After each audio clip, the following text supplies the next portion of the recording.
Hey, what's up, everyone? Hope you're doing good and that your games have been treating you a little better than your matchmaking lately, because I want to talk through a small but actually pretty important update that just rolled out for the finals. And even though it's labeled as a hot fix, there's more going on here than you might expect at first glance. This is update 1.0.121, and while it doesn't bring flashy new content, it's one of those behind the scenes patches that quietly shapes how the game feels when you're actually in the arena.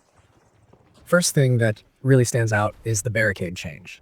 Because if you've played at all since the last major update, you probably felt something was off, even if you couldn't quite put your finger on it.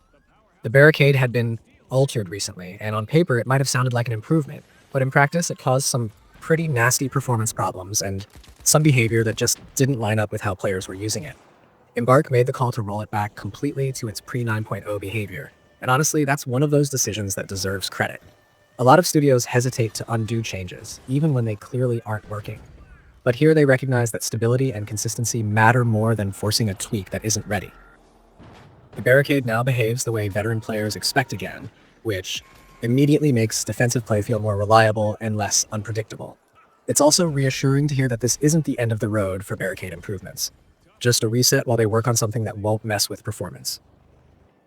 Another fix that flew a bit under the radar but definitely needed addressing was a visual glitch tied to cosmetics and bundles. Some players were seeing contestants load in looking distorted or even missing clothing entirely when previewing new bundles, which is funny for about 2 seconds and then just awkward. This patch cleans that up, making sure characters actually appear the way they're supposed to in the store.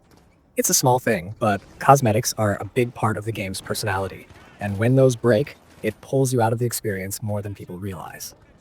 Contracts also got a quiet but important adjustment. The contract that asked players to deal 1,000 damage with grenades has been removed entirely.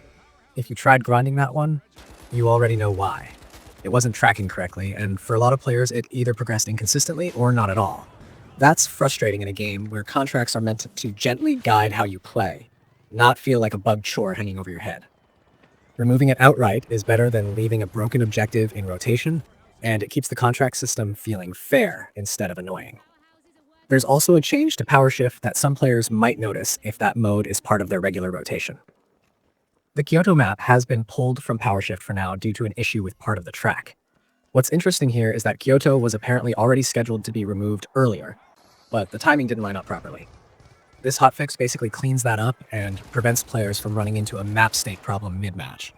Again, not flashy, but it avoids those moments where a match feels scuffed for reasons outside your control. The store saw a correction too, specifically with the holiday bundle. The Holly Jolly Namatama was showing the wrong version, displaying last year's variant instead of the intended one. That's been fixed, so players are now seeing and getting the correct version. If you care about collecting limited time cosmetics, or just want what you paid for to actually be what was advertised, this is a necessary fix, even if it doesn't change gameplay directly. What really ties this whole update together is the overall tone it sets. This hotfix isn't about pushing new mechanics or shaking up the meta. It's about smoothing out rough edges, correcting mistakes quickly, and showing that player feedback is being taken seriously. Reverting a problematic change, pulling broken contracts, temporarily removing a map, and fixing store issues all point to the same mindset. Keep the core experience stable and enjoyable before layering on anything new. If you've been playing consistently, this update probably just makes the game feel a bit better without you constantly thinking about why.